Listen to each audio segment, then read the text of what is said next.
Okay, Bridget asked me to provide a brief biographical, if you will, introduction. I went to high school actually in Pompano Beach, Florida. After that, I went to the University of Florida, got a bachelor's degree in chemistry and biology, went on to Florida State University up in Tallahassee, and got a PhD in microbial, actually marine microbiology slash oceanography. I ended up in Texas at the University of Texas Marine Lab in Port Aransas.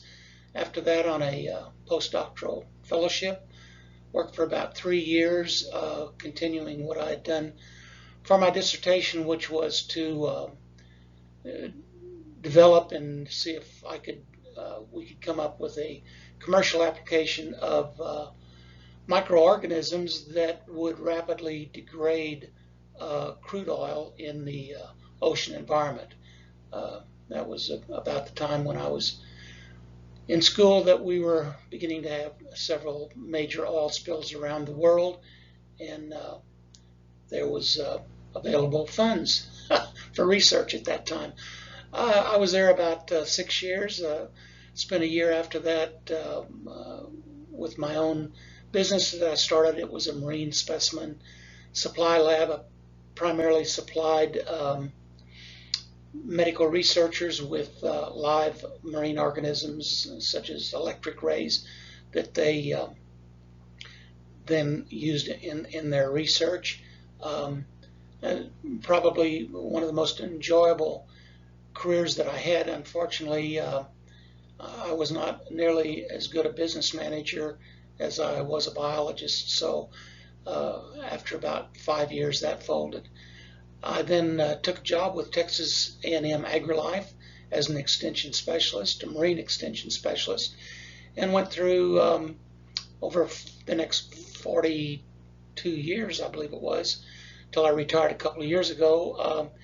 Kind of started out originally in marine resource development, looking at alternative fisheries for shrimp vessels in the wintertime whenever they weren't shrimping. Worked with some of the crab fishermen on the coast to develop shedding systems for soft shell crabs, which bring a couple of dollars per crab instead of 25 cents back at that time if the crab had just molted and wasn't hard again yet.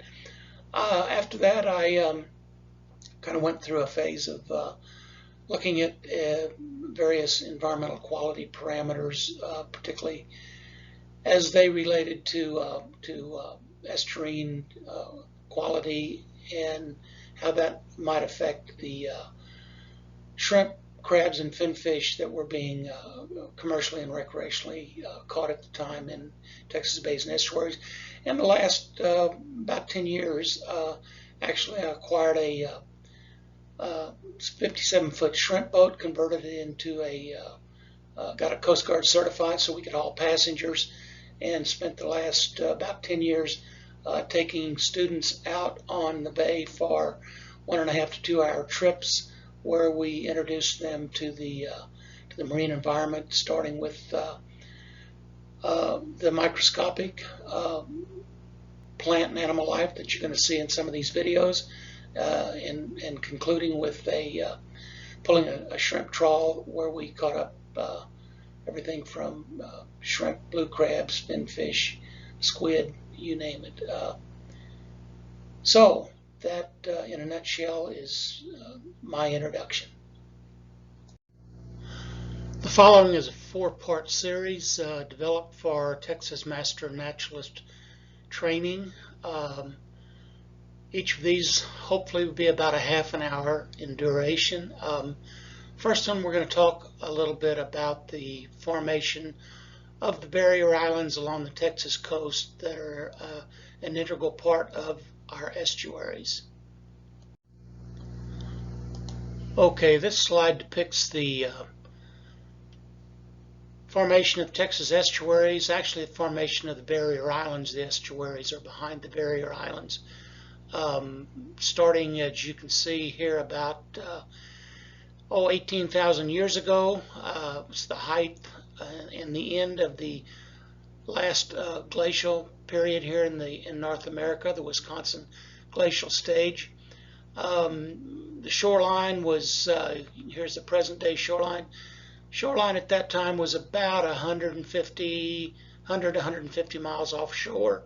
And the sea level was about 350 feet lower than it is today. As the glaciers melted, the sea level, of course, rose, and about 4,500 years ago, here's the shoreline then, and you can see the some just barely formation of some of the barrier islands here. It's about 15 feet lower, sea level 15 feet lower than it is today. About 2,800 years ago, sea level actually stabilized about the way it is today.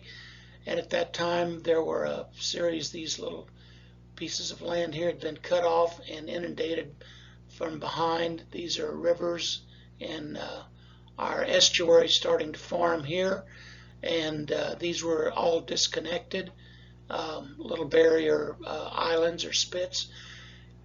Up until the present day, primarily through additional sand accretion and longshore drift and spit formation from these disconnected small islands, we've got the relatively long islands, barrier islands that bound the Texas coast today. You see behind the barrier islands are the estuaries that we're going to be talking about. Okay, there are three theories as to how the barrier islands formed along the Texas coast. Probably the most popular theory is the evolution of the barrier islands from an offshore shoal or bar.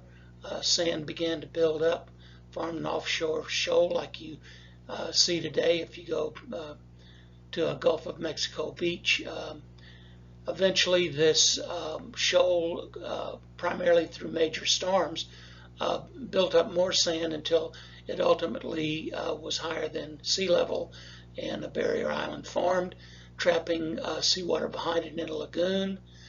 If this lagoon happened to be excuse me, on the receiving end of one of our Texas rivers, then it actually was one of our first estuaries.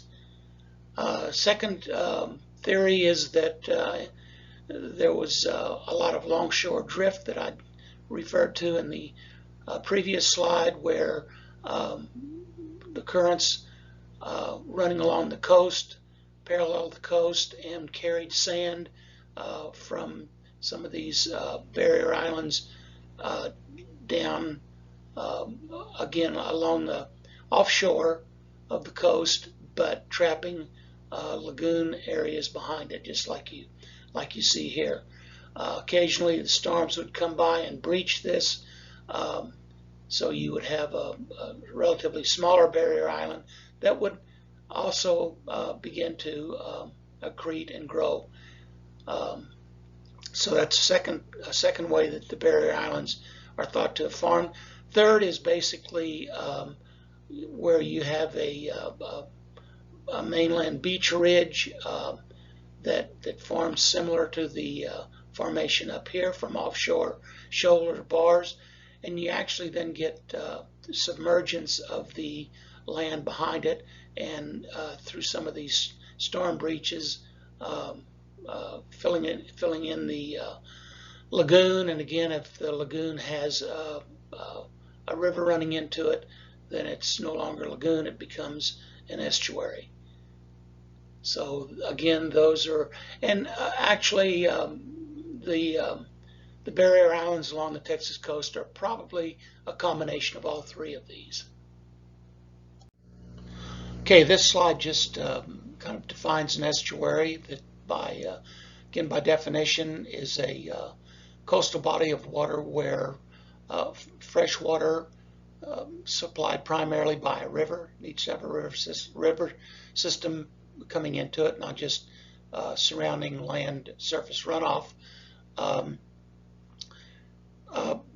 mixes with water from, in our case, the Gulf of Mexico. So you can see it depicted here, the river coming in, here's the estuary, here's the Gulf of Mexico. You get a salinity gradient we're going to talk about later of what's referred to as brackish water. Just got a couple of aerial photographs here of what an estuary looks like. See one here. Here's a close-up on the surface looking at some of the emergent vegetation that defines all of our Texas estuaries. And here you can see just a breach or an example of a man-made area, ship channel coming from the Gulf of Mexico into our estuary, running through the estuary and into ports that are typically on the other side of our estuaries along the Texas coast. So you can see the rock jetty here that is designed to prevent this relatively deep, usually 45 to 55 feet deep channel that's been dredged out from constantly filling in. And if you think back to one of our original slides looking at the formation of barrier islands, you can see here to the left the sand accreting that would normally be building another or elongating this barrier island if the jetties weren't here. Okay, this slide just identifies and locates Texas 7 estuaries that we've been talking about. And notice that the estuaries are usually not named for their respective bays, but rather for their rivers. So you got up here in the far northeast Texas, Sabine Neches, Trinity, which is Galveston Bay, Colorado, coming into Lavaca Bay, Guadalupe, Mission Aransas, Nueces, and Laguna Madre. Okay, this is a idealized salinity gradient in a Texas shallow, 8 to 15 foot deep, vertically mixed estuary. These estuaries typically range from range from freshwater out to open Gulf seawater, which is 35 parts per thousand. These PSU units have replaced the parts per thousand designation that most of us are familiar with. This refers to practical salinity units, which started being used when more accurate salinity measurements were made with conductivity meters rather than chemical titration or refractometers or hydrometers, whatever. Anyway, again, oligohaline referring to very low salinity or not much salt. Middle salinity, mesohaline, about 5 to 18. And where you get tidal exchange here along the Texas coast fluctuates between 18 and 30. That area is referred to as polyhaline. The term brackish water is pretty broad, and it pretty much defines any water in the estuary that's not fresh water that has some salinity all the way out to open ocean salinity. Okay, since the salinity that we just looked at in our estuaries pretty much defines the ecology of that estuary, we're going to look at some of the sources of that fresh water that influence the salinity as it's determined by mixing with the Gulf of Mexico more highly saline waters. And what you can see here, what's real obvious, is that coastal rainfall in particular, and then to some degree going inland as well, this is rainfall in inches per year. You can see we range from about 60 inches of rainfall up in the Beaumont, Port Arthur area, just north of Galveston Bay, grades down to about half, about 30 inches per year on the lower Texas coast. So that rainfall, surface runoff, as well as that rainfall that contributes to the watersheds and the rivers in those watersheds draining into the estuary, are one of the more dominant sources of fresh water into the estuaries. The other source, of course, is springs from aquifers in Texas, and we're going to look at that a little bit later. Just while I've got this slide up here, I want to show you that you can see that the amount of annual precipitation nationwide is highest here around the Gulf of Mexico, including East Texas, except for the Pacific West Coast here, which has notoriously a lot of annual rainfall because the Pacific Ocean bringing in moisture-laden water, hitting these mountain ranges and dropping off before the clouds can get over the mountains. Down here we don't have any mountains in obviously Mississippi, Louisiana, Alabama, but we've got a lot of moisture-laden air coming in from the Gulf of Mexico over these states, and we're going to see in a minute how the coastal sea breeze system drops out rain out over the coastal areas. One last thing down here, it's kind of interesting. Looking at the annual thunderstorm days, you can see it kind of parallels the annual rainfall in inches. You get about 60 thunderstorm days up here just north of Galveston Bay, grading down to about 30 thunderstorm days here in the lower Texas coast. This slide is just another way to depict the variation in salinity in the estuaries along the Texas coast, running from the Sabine Neches down to the Rio Grande. See, obviously up here we get a lot of rainfall, larger watersheds. In the Sabine Neches, we have a inflow balance that is the balance between freshwater inflow and outflow to the Gulf of Mexico of look down at the bottom, about 1 million acre feet per month excess. Trinity San Jacinto a little less, about maybe 800,000 acre feet per month. Then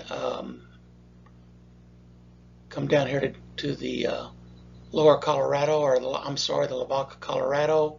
You're getting down to maybe 100,000 acre feet per month excess. Well, finally, when you get down here to the Mission Aransas and Oasis, we're almost even on inflow and outflow. So not necessarily much of a salinity gradient, or the salinity gradient's not going to change much.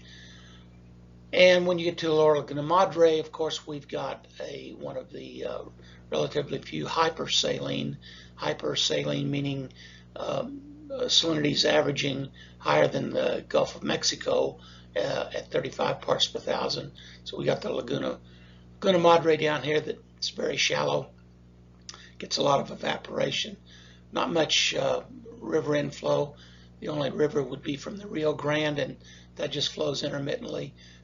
So you're going to have a relatively salty lagoon down here, and pretty stable as far as its salinity. Okay, you saw in the earlier slides the fact that we had an excess of rainfall right at the coast, particularly around the Gulf Coast states, and I alluded to the sea breeze phenomena, which is depicted here. You've got basically moisture laden up to 4% water vapor air coming off of the Gulf of Mexico, primarily in the summertime, with a lot of evaporation, heating. That air comes over the land. It's relatively cool compared to the land because land heats up much faster than water. So as that air over the land heats up, warms up, becomes less dense, it tends to rise, pulling the moisture-laden air from the Gulf of Mexico up into the atmosphere, where it condenses and into rain and results in precipitation, pretty much right at the coast, but also to maybe 50, 100 miles inland. In addition to that, you might say, well, okay, but why the difference between the northeast Texas area, where you're getting 60 inches of rain, and far south Texas, where you're getting only 30? Well, if you look here on this slide, you'll see that actually South Texas, right here where I've got the pointer, is in the same latitude as the worldwide desert latitude, which is 25 north as well as 25 south. You see along these latitudes you got deserts through the Middle East, Africa, Sahara, and actually getting into South Texas and up into Arizona, Mexico, with the Sonora and Mojave, and Baja California, Mexican Chihuahua Desert. Same thing down here, Australian Desert and the Patagonian Desert, as well as the Kalahari in Africa. So why do those occur? Well, if you look down here on our global circulation model, you see that the atmosphere is kind of divided up into three fairly large cells of atmospheric circulation. These Hadley cells running from the equator to about 25-30 degrees north and south. Then they call it the mid-latitude cells, running in an opposite direction of circulation from about 30 to 60. And then the polar cells, again, running in an opposite direction from 60 to 90 on both the north and south of the equator. Any place you've got a situation where you've got falling air, like you see here and here, that results, literally, that air is falling because it's more dense. It's cooled down, it's beginning to fall back toward the earth, as you see here in these large cells, and that actually results in high pressure. Anytime if you look at the news in the evening, you'll see that high pressure conditions wherever you're living are going to result in sunny days and very little, if any, rain. Opposite of that, if you got low pressure for whatever reason, because of rising air, you're going to have stormy conditions. And so you can see here that where we just described this desert belt, we have falling air and pretty much year-round high pressure conditions. Here at the equator, for example, is just the opposite. You got a low pressure system where air is being heated because of the continuous heat right here at the equator. It's taking that moisture-laden air up into the atmosphere, and you're getting this same situation, even though it's not on a coast, where you get condensation and precipitation. So you get actually the most precipitation of anywhere on the earth right along this equatorial zone, which of course runs into the rainforests in South America. You can see right along here. So that's just a little bit of meteorology there. This is simply a cartoon to introduce you all to the concept of a watershed. I'm sure you're familiar with it already. Basically, a watershed is defined by the topography of the land. As you see here in this cartoon, We're going along the highest elevations of the land. And any rainfall that comes in this area is going to flow in this direction. It's by gravity into this river system through all these tributaries. Obviously, any rain over here is going to go into the other watershed. So we got tributaries, freshwater streams, freshwater river coming into, let's say here, that looks kind of like a shrimp boat. So we're going to say that that this is an estuary, or maybe this is the estuary, and this is flowing into the Gulf of Mexico. Okay, this slide depicts Texas' 11 major physiographic regions. The physical aspect of the region, if you will, which are colored, and there are 23 river basins that are basically our watersheds that we just talked about that are depicted by these black lines. You can see the physiographic regions, of course, are kind of identified descriptively. You've got blackland prairies, for example, coastal sand plains, oak woods and prairies, piney woods, South Texas brush country. So again, each of these physiographic regions has its own unique bedrock, soil, elevation, weather, plants, and all of these features, along with land use in that particular region, whether it's row crops, cattle grazing, timber mining, urban development, are going to impact the water quality and the quantity in a particular watershed.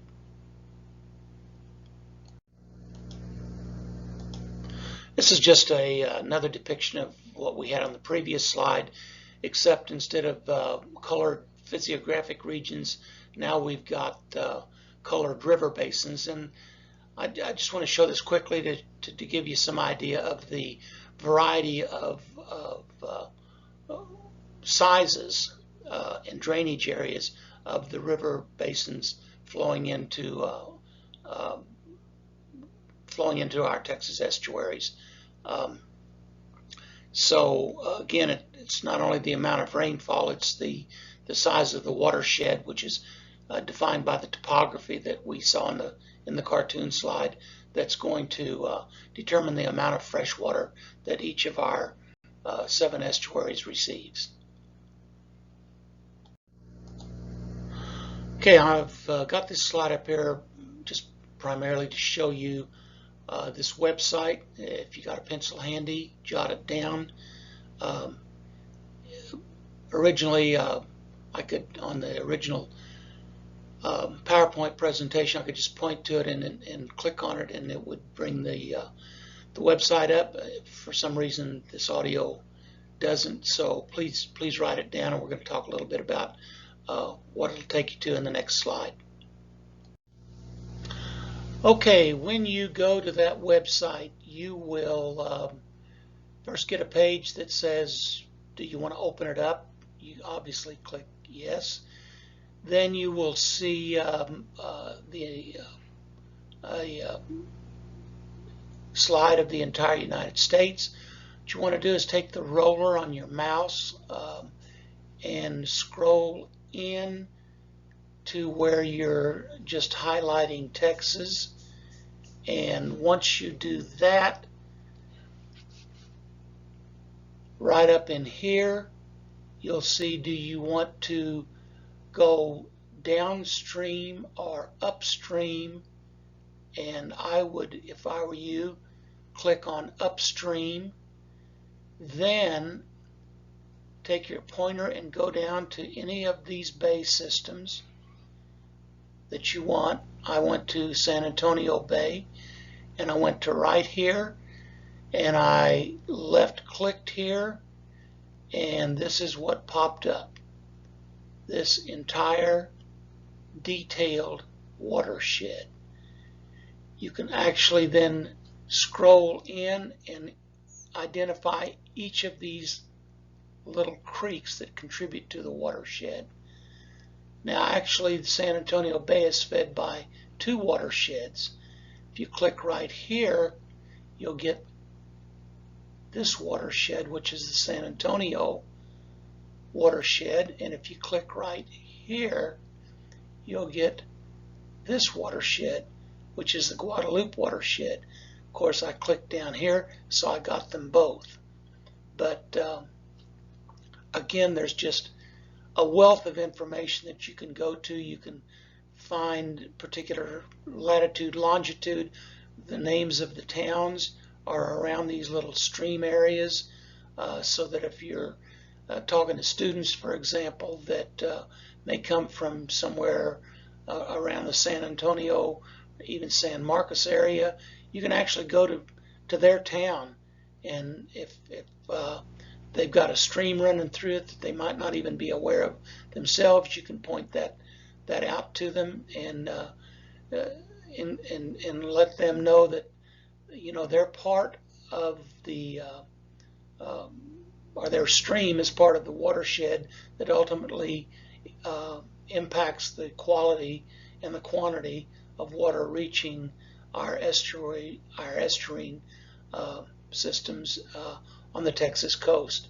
So again, it's just they'll give you flow rates on particular days or currently of these different stream segments, and if you just actually kind of play around and look at the watersheds in our different bay systems, and particularly when you get up to the Colorado River and the coming into the Matagorda Bay and the Brazos as well as the Trinity, you'll see that these water systems, actually the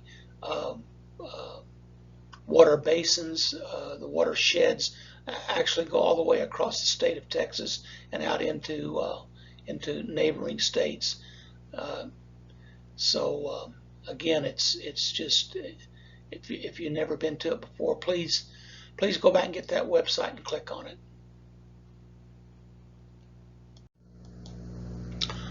Okay, since estuaries are defined as coastal bodies of water where rivers meet the water from the Gulf of Mexico in our case, we're going to just take a quick look at what happens to both the quality and the quantity of river water in its route to the sea, whether it comes from runoff into tributaries and ultimately into creeks and rivers, or whether it comes from aquifers.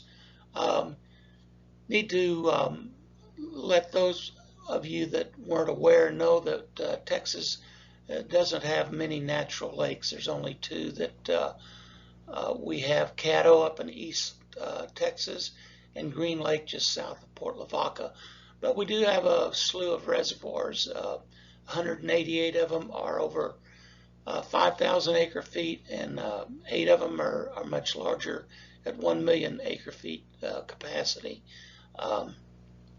So basically what we've got here is just a quick depiction of either aquifers and springs or streams and rivers being fed by rainfall as well, starting to come down from their source areas, which you can see here. Occasionally, of course, we'll get impounded into a lake or a reservoir, which then will have a dam, and water will overflow that dam and flow back into the river.